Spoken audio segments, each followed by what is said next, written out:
أعوذ بالله من الشيطان الرجيم. بسم الله الرحمن الرحيم. الحمد لله الذي أنزل على عبده الكتاب ولم يجعل له عوجا قيما لينذر بأسا شديدا من لدنه ويبشر المؤمنين الذين يعملون الصالحات أن لهم أجرا حسنا ماكثين فيه أبدا وينذر الذين قالوا اتخذ الله ولدا ما لهم به من علم ولا لآبائهم كبرت كلمة تخرج من أفواههم إن يقولون إلا كذبا فلعلك باخع نفسك على آثارهم إن لم يؤمنوا بهذا الحديث أسفا إنا جعلنا ما على الأرض زينة لها لنبلوهم أيهم أحسن عملا وإنا لجاعلون ما عليها صعيدا جرزا أم حسبت أن أصحاب الكهف والرقيم كانوا من آياتنا عجبا إذ أوى الفتية إلى الكهف فقالوا ربنا آتنا من لدنك رحمة وهيئ لنا من أمرنا رشدا فضربنا على آذانهم في الكهف سنين عددا ثم بعثناهم لنعلم أي الحزبين أحصى لما لبثوا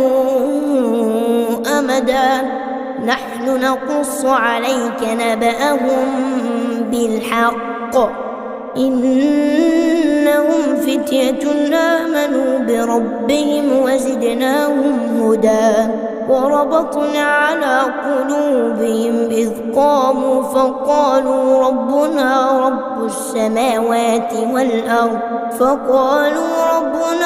رب السماوات والأرض لن ندعو من دونه إلها لقد قلنا إذا شططا هؤلاء قوم اتخذوا من دونه آلهة لولا يأتون عليهم بسلطان بين فمن أظلم ممن افترى على الله كذبا وإذ اعتزلتموهم وما يعبدون إلا الله فأووا إلى الكهف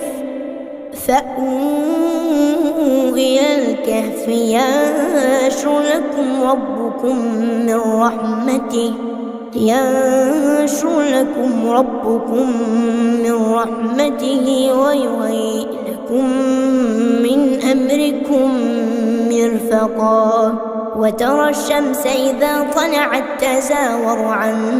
كهفهم ذات اليمين وإذا غربت تقرضهم ذات الشمال وهم في فجوة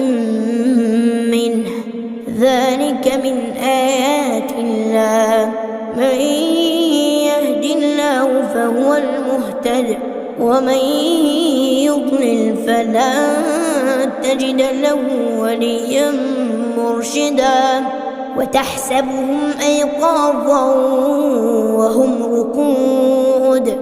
ونقلبهم ذات اليمين وذات الشمال وكلبهم باسط باسط ذراعيه بالوصيد لو اطلعت عليهم لوليت منهم فرارا ولملئت منهم رعبا وكذلك بعثناهم ليتساءلوا بينهم قال قائل منهم كم لبثتم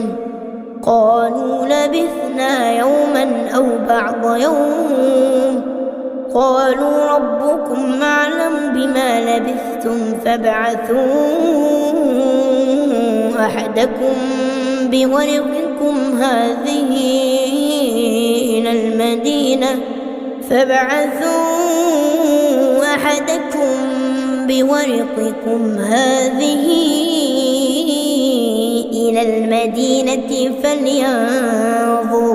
فلينظر أيها أزكى طعاما فليأتكم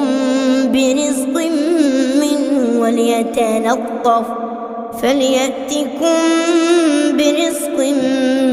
منه وليتلطف ولا يشعرن بكم أحدا إنهم إن يظهروا عليكم يرجموكم أو يعيدوكم في ملتهم ولا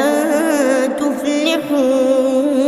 إذا أبدا وكذلك أعثرنا عليهم ليعلموا أن وعد الله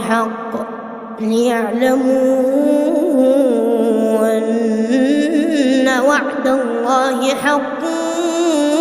وأن الساعة لا ريب فيها إذ يتنازعون بينهم أمرهم فقالوا ابنوا عليهم بنيانا ربهم أعلم بهم قال الذين غلبوا على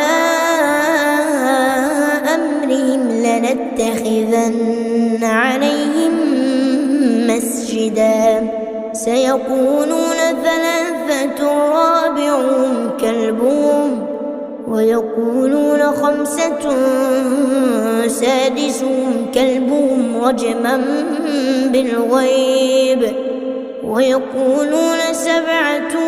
وثامنهم كلبهم قل ربي أعلم بعدتهم ما يعلمهم إلا قليل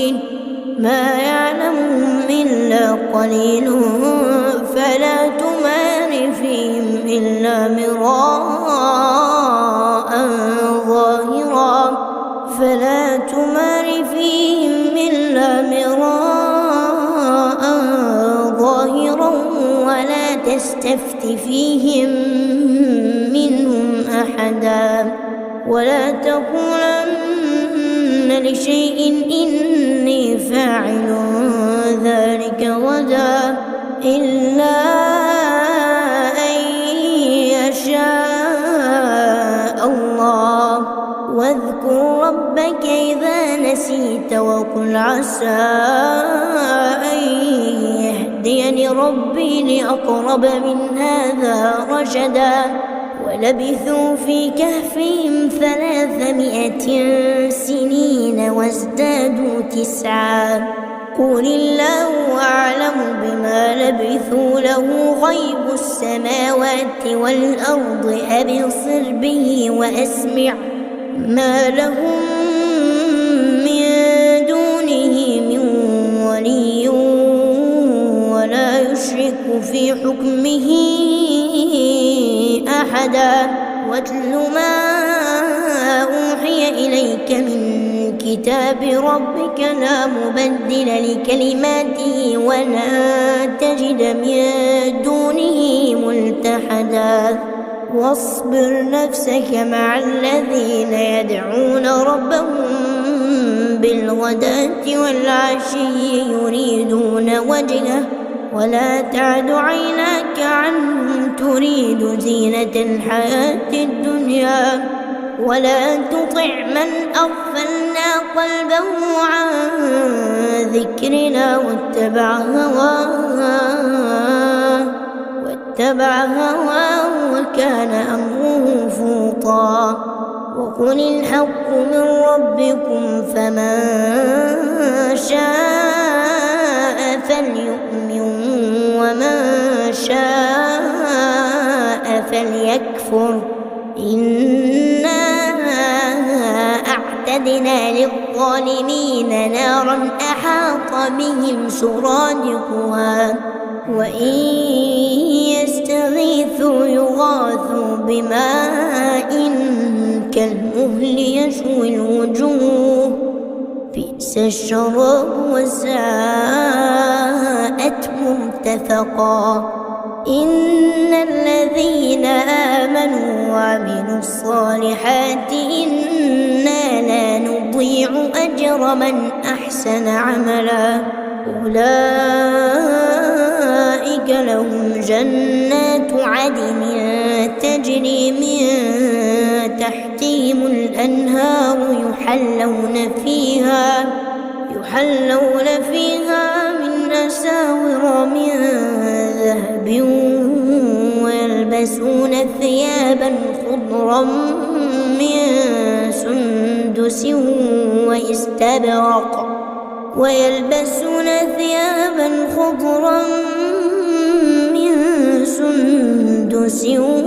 واستبرق متكئين فيها على الأرائك نعم الثواب وحسنت مرتفقا. واضرب لهم مثلا رجلين جعلنا لأحدهما جنتين من أعناب وحففناهما بنخل وجعلنا بينهما زرعا. كلتا الجنتين آتت أكلها ولم تظلم منه شيئا وفجرنا خلالهما نهرا. وكان له ثمر فقال لصاحبه وهو يحاوره أنا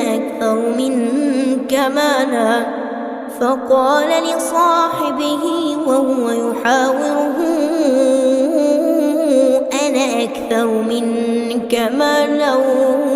وأعز نفرا. ودخل جنته وهو ظالم لنفسه قال ما أظن أن تبيد هذه أبدا وما أظن الساعة قائمة ولئن رددت إلى ربي لأجدن خيرا منها منقلبا. قال له صاحبه وهو يحاوره أكفرت بالذي خلقك من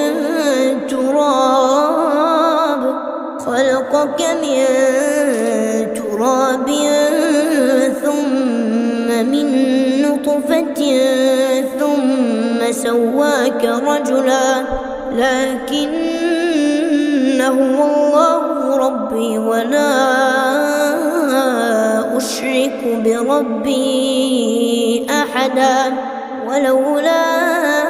إذ دخلت جنتك قلت ما شاء الله لا قوة إلا بالله إن ترني أنا أقل منك مالا وولدا فعسى ربي أن يؤتيني خيرا من جنتك ويرسل عليها حسبانا من السماء فتصبح صعيدا زلقا أو يصبح ماؤها غورا فلن تستطيع له طلبا. وأحيط بثمره فأصبح يقلب كفيه على ما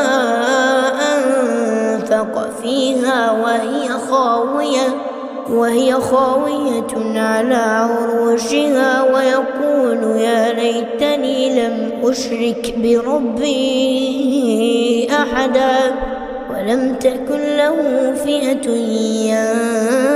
ينصرونه من دون الله وما كان منتصرا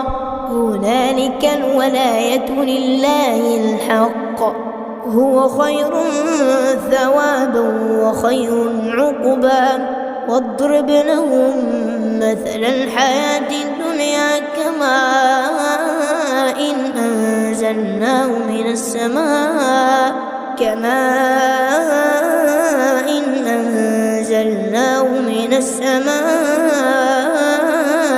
فاختلط به نبات الأرض فأصبح هشيما تذروه الرياح وكان الله على كل شيء مقتدرا المال والبنون زينة الحياة الدنيا والباقيات الصالحات خير عند ربك ثوابا وخير أملا ويوم نسير الجبال وترى الأرض بارزة وحشرناهم فلم نغادر منهم أحدا وعرضوا على ربك صفا لقد جئتمونا كما خلقناكم أول مرة بل زعمتم أن لن نجعل لكم موعدا ووضع الكتاب فترى المجرمين مشفقين مما فيه ويقولون يا ويلتنا ما لهذا الكتاب لا يغادر صغيرة ولا كبيرة إلا أحصاها ووجدوا ما عملوا حاضرا ولا يظلم ربك أحدا وإذ قلنا للملائكة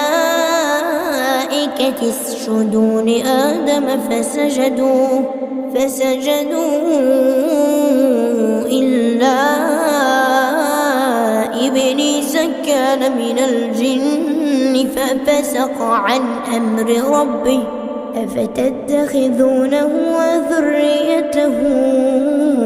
أولياء من دوني وهم لكم عدو بئس للظالمين بدلا ما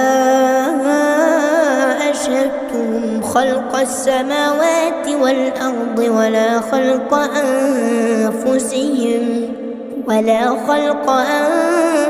أنفسهم وما كنت متخذ المضلين عضدا ويوم يقول نادوا شركائي الذين زعمتم فدعوهم فلم يستجيبوا لهم وجعلنا بينهم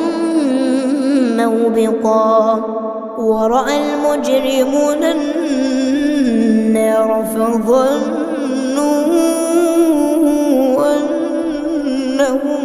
مواقعوها ولم يجدوا عنها مصرفا ولقد صرفنا في هذا القرآن للناس من كل مثل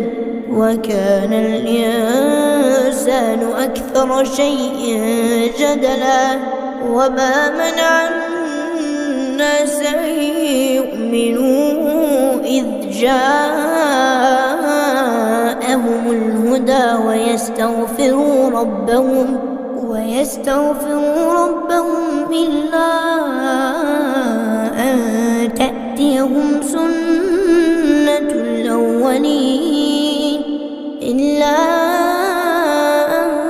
تأتيهم سنة الأولين أو يأتيهم العذاب قبلا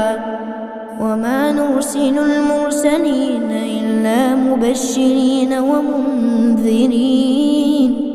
ويجادل الذين كفروا بالباطل ليدحضوا به الحق واتخذوا آياتي وما أنذروا هزوا ومن أظلم ممن ذكر بآيات ربه فأعرض عنها ونسي ما قدمت يداه إنا جعلنا على قلوبهم أكنة أن يفقهوه وفي آذانهم وقرا وإن تدعوهم إلى الهدى فلن يهتدوا إذا أبدا وربك الغفور ذو الرحمة لو يؤاخذهم بما كسبوا لعجل لهم العذاب بل لهم موعد لن يجدوا من دونه موئلا وتلك القرى أهلكناهم لما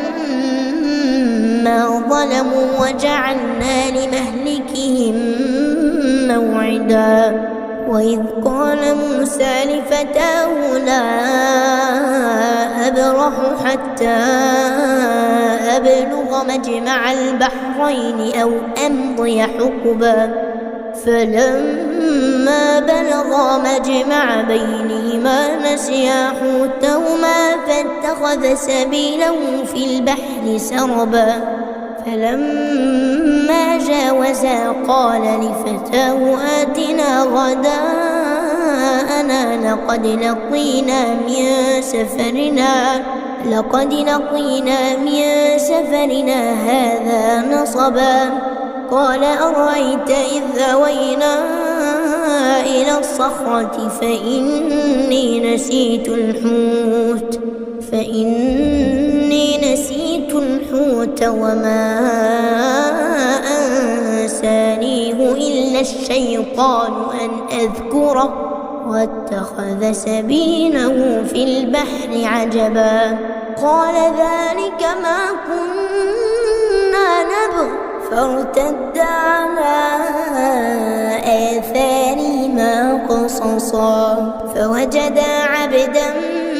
من عبادنا آتيناه رحمة من عندنا وعلمناه من لدنا علما قال له موسى هل أتبعك على أن تعلمني مما علمت رشدا قال إنك لن تستطيع معي صبرا وكيف تصبر على ما لم تحط به خبرا قال ستجدني إن شاء الله صابرا ولا أعصي لك أمرا قال فإن اتبعتني فلا تسألني عن شيء حتى أحدث لك منه ذكرا فانطلقا حتى إذا ركبا في السفينة خرقها قال أخرقتها لتغرق أهلها لقد جئت شيئا إمرا قال ألم نقل إنك لن تستطيع معي صبرا قال لا تؤاخذني بما نسيت ولا ترهقني من أمري عسرا فانطلقا حتى إذا لقيا غلاما فقتله قال أقتلت نفسا زكية بغير نفس لقد جئت شيئا نكرا قال ألم أقل لك إنك لن تستطيع معي صبرا قال إن سألتك عن شيء بعدها فلا تصاحبني قد بلغت من لدني عذرا فانطلقا حتى إذا أتيا أهل قرية استطعما أهلها فأبوا أن يضيفوهما فوجدا فيها جدارا يريد أن ينقض فأقامه قال لو شئت لاتخذت عليه أجرا قال هذا فراق بيني وبينك سأنبئك بتأويل ما لم تستطع عليه صبرا أما السفينة فكانت لمساكين يعملون في البحر فأردت أن أعيبها وكان وراءهم ملك يأخذ كل سفينة غصبا وأما الغلام فكان أبواه مؤمنين فخشينا أن يرهقهما طغيانا وكفرا فأردنا أن يبدلهما ربهما خيرا منه زكاة وأقرب رحما وأما الجدار فكان لغلامين يتيمين في المدينة وكان تحته كنز لهما وكان أبوهما صالحا فأراد ربك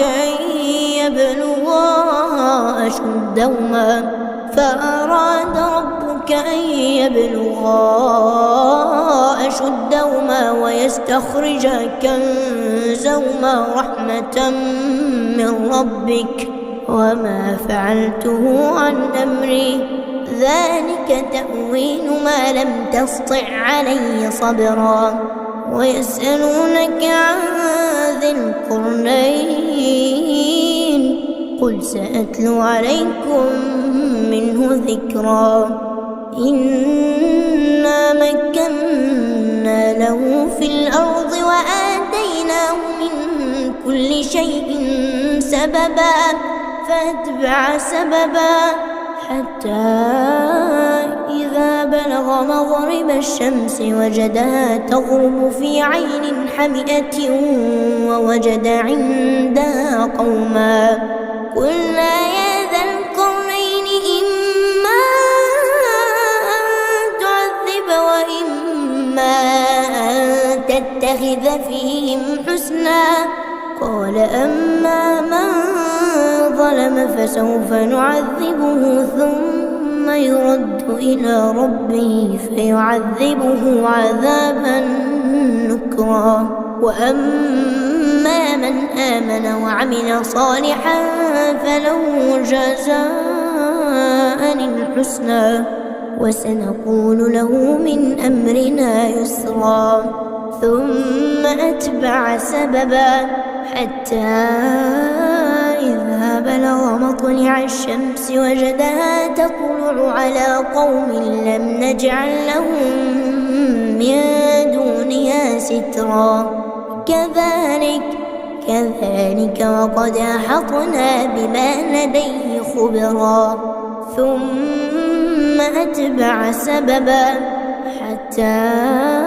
إذا بلغ بين السدين وجد من دونهما قوما لا يكادون يفقهون قولا قالوا يا ذا القرنين إن يأجوج ومأجوج مفسدون في الأرض فهل نجعل لك خرجا على أن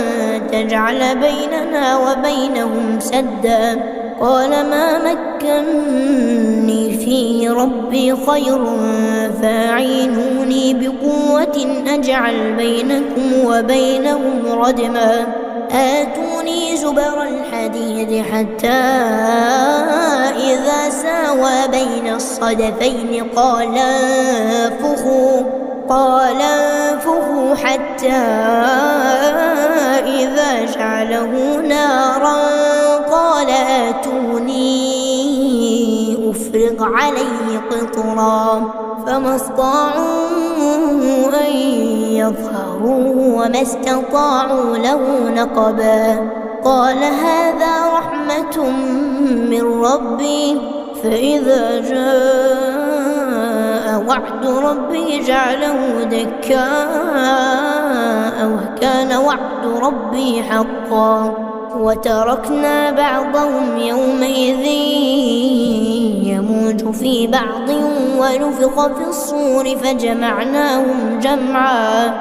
وعرضنا جهنم يومئذ للكافرين عرضا الذين كانت أعينهم في غطاء عن ذكري وكانوا لا يستطيعون سمعا أفحسب الذين كفروا أن يتخذوا عبادي من دوني أولياء إنا أعتدنا جهنم للكافرين نزلا قل هل ننبئكم بالأخسرين أعمالا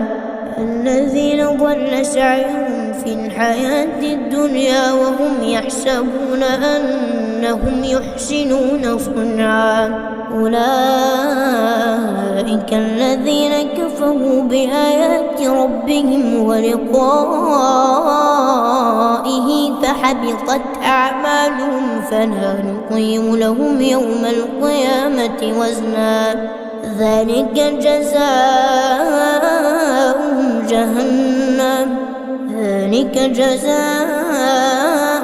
جهنم بما كفروا واتخذوا آياتي ورسلي هزوا إن الذين آمنوا وعملوا الصالحات كانت لهم جنات الفردوس نزلا خالدين فيها لا يبغون عنها حولا قل لو كان البحر مدادا لكلمات ربي لنفد البحر قبل أن تنفد